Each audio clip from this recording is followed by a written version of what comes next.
આજે અમદાવાદના 4 જેટલા વિસ્તારોમાં નાની મોટી આગ લાગી હતી, જેમાં ચંડોળા વિસ્તારમાં પણ આગ લાગી હતી કે જ્યાં ખુલ્લામાં જે કપડાં પડ્યા હતા, સામાન પડ્યો હતો, ફર્નિચર પડ્યું હતું, તેમાં ગરમીને કારણે આગ ફાટી નીકળી હતી.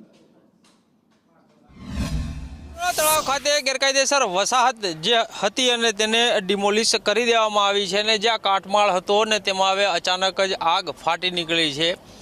અહીં કાપડ, પ્લાસ્ટિક, લાકડા જેવો અનેક સામાન પડ્યો હોવાના કારણે આગ જે છે તે વધુ ફેલાઈ છે અને અન્ય કાટમાળ સુધી પહોંચી છે. પ્રાથમિક કારણ ગરમીના લીધે આ આગ લાગી હોવાનું સામે આવ્યું છે. ત્યારે અહીં પોલીસ અધિકારી છે તેના દ્વારા ફાયર વિભાગને જાણ કરવામાં આવી છે અને ફાયર વિભાગની એક ગાડી અહીં પહોંચી છે અને તેના દ્વારા આગ પર કાબૂ મેળવવા માટે થઈને કવાયત હવે શરૂ કરવામાં આવી છે. એસીપી આરજી ભાવસાર આપણી સાથે છે, તેની સાથે વાત કરીશું. સર, આગ લાગવાનું પ્રાથમિક કારણ કોઈ જાણવા મળ્યું? આપ અહીંયા બંદોબસ્તમાં હાજર હતા. ગરમીના કારણે અચાનક ઓવરહીટના કારણે અચાનક કોઈ વસ્તુ પડી હશે, એના કારણે આગ લાગી એવી શક્યતા છે.